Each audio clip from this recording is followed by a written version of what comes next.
Right Arikepudi Gandhi నివాసం వద్ద మా ప్రతినిధి శ్రవణ్ లైవ్ లో సిద్ధంగా ఉన్నారు. అక్కడ సిచ్యువేషన్ ఏంటో వివరించడానికి శ్రవణ్, పాడి కౌశిక్ రెడ్డి భారీ భద్రత ఉంది ఆయన ఇంటి ముందు, కానీ అక్కడ నుంచి పోలీసులకు తెలియకుండా తప్పించుకుని అక్కడ మాయమైపోయి షంబీపూర్ రాజ్ ఇంట్లో ఉన్నారు. అక్కడ కూడా పోలీసుల భద్రత ఉంది, అయినా కూడా అక్కడ ప్రత్యక్షమయ్యారు. ఏ క్షణం అయినప్పుడు గాంధీ ఇంటికి ఆయన వచ్చే అవకాశం కనిపిస్తుంది. ఒకవైపు గాంధీనేమో కుర్చీలు సిద్ధం చేశారు బీఆర్ఎస్ నేతల కోసం, కానీ పోలీసులేమో ఇంటి బయట భారీగా మోహరించారు. అలాంటి సిచ్యువేషన్ ఉంటుందా? చర్చలు చేసుకునే అంత అనుకూలమైన పరిస్థితులు ఉంటాయంటారా? పోలీసులు అనుమతిస్తారా పాడి కౌశిక్ రెడ్డిని? నిన్న కౌశిక్ రెడ్డి ఇంటి వద్ద ఎలాంటి సిచ్యువేషన్ ఉందో అలాగే ఇప్పుడు లొకేషన్ మారింది. అరికేపూడి గాంధీ ఇంటి వద్ద కూడా అలాంటి పరిస్థితే కనిపిస్తుంది అంటారా? ఖచ్చితంగా పరిస్థితులు మాత్రం చాలా ఉద్రిక్తంగా ఉన్నాయనే చెప్పాలి. నిన్న 11 గంటలకు పాడి కౌశిక్ వస్తున్నారు. పాడి కౌశిక్ రాకపోతే నేనే వెళ్తానంటూ అరికపూడి గాంధీ చెప్పారు. అన్నట్టుగానే పాడి కౌశిక్ రాలేదు, అరికపూడి గాంధీ అక్కడికి వెళ్లారు. గాంధీ వెళ్ళొద్దని చెప్పి స్థానిక ఏసీపీ కూడా అరికపూడి గాంధీతో మాట్లాడినా కూడా 10 నిమిషాలు చర్చలు జరిపినా కూడా అది విఫలమైంది. మొత్తానికి అరికపూడి గాంధీ తన నివాసానికి పాడి కౌశిక్ నివాసానికి వెళ్ళిన ఈ నేపథ్యంలోనే మొత్తం వ్యవహారంలో కూడా ఇప్పుడు అది ఉద్రిక్త పరిస్థితులు ఏర్పడ్డాయనే చెప్పాలి. నిన్న అక్కడ ఊహించని పరిణామాలు జరిగాయి. పెద్ద తోపులాట జరిగింది. భారీ బందోబస్తు నడుమ ఎంత నిలువరించినా కూడా సిచ్యువేషన్ అవుట్ ఆఫ్ కంట్రోల్ లాంటి సిచ్యువేషన్ ఏర్పడింది. అక్కడ ఎంత పాడి కౌశిక్ ఇంటి మీద దాడి చేయడం జరిగింది, పాడి కౌశిక్ అనుచరులు అరికపూడి గాంధీ అనుచరుల మీద దాడి చేయడం జరిగింది. నిన్న జరిగిన పరిణామాలన్నింటినీ చూసాము. అయితే నిన్న నైట్ నుంచే బీఆర్ఎస్ పార్టీ చాలా వ్యూహాత్మకంగా వ్యవహరిస్తుంది.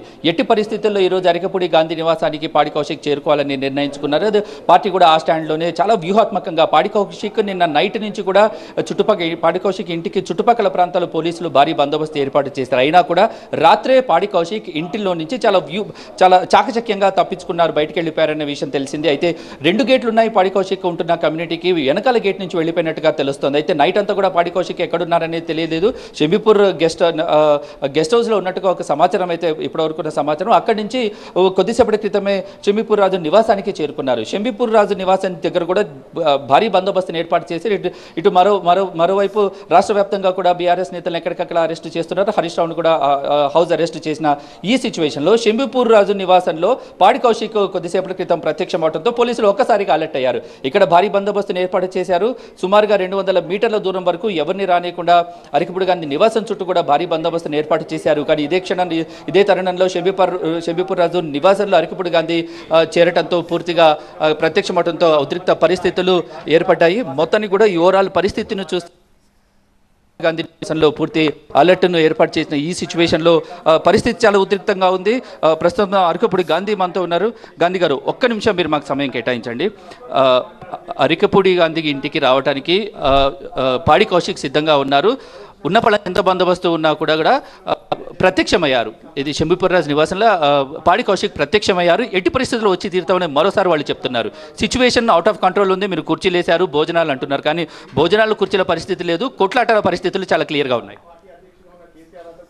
మీ మనోభావాలా వాళ్ళ మనోభావాలా అనేది మీరు తెలుసుకోండి. నేను స్వాగతిస్తున్నా అని చెప్పా, మీటింగ్ ఏర్పాటు చేశా అని చెప్పా, చక్కటి కుర్చీలు టిఫిన్ అరేంజ్ చేశా అని చెప్పా. వాళ్ళు ఏ భావనతో వస్తే ఆ భావనతో ఛాలెంజ్గా తీసుకోవడానికి సిద్ధంగా ఉన్నా.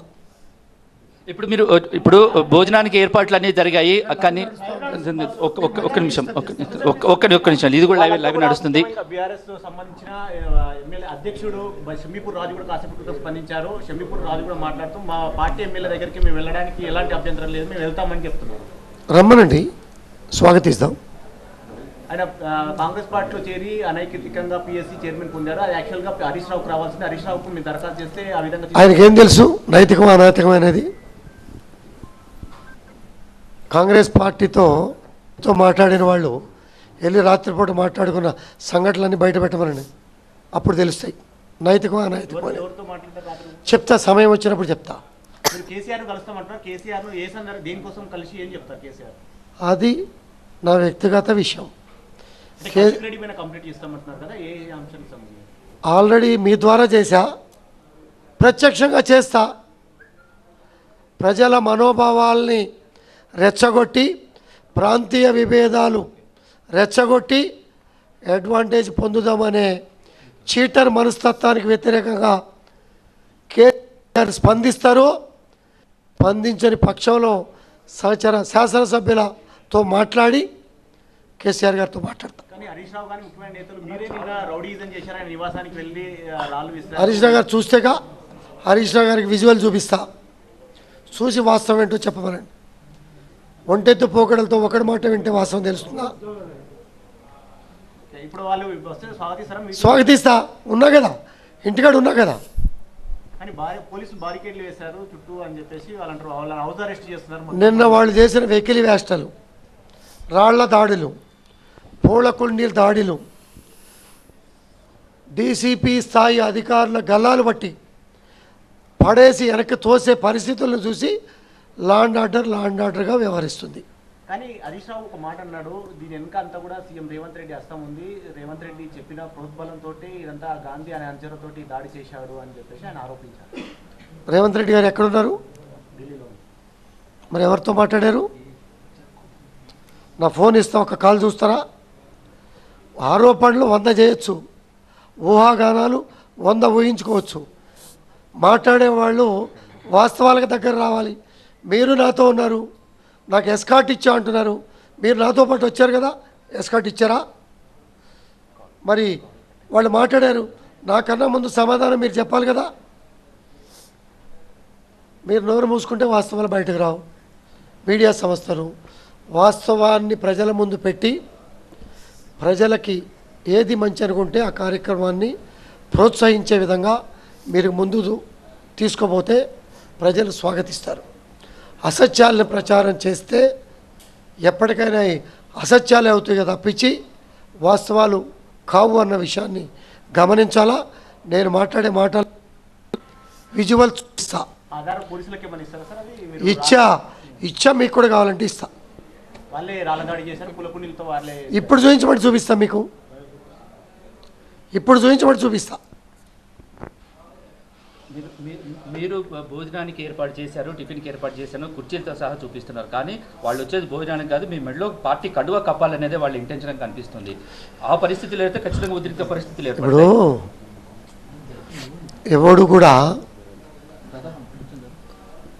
కండవాలు కప్పటానికి వాడు ఎవడే కప్పితే కేసీఆర్ కప్పాలా, లేకపోతే వర్కింగ్ ప్రెసిడెంట్ కప్పాలా?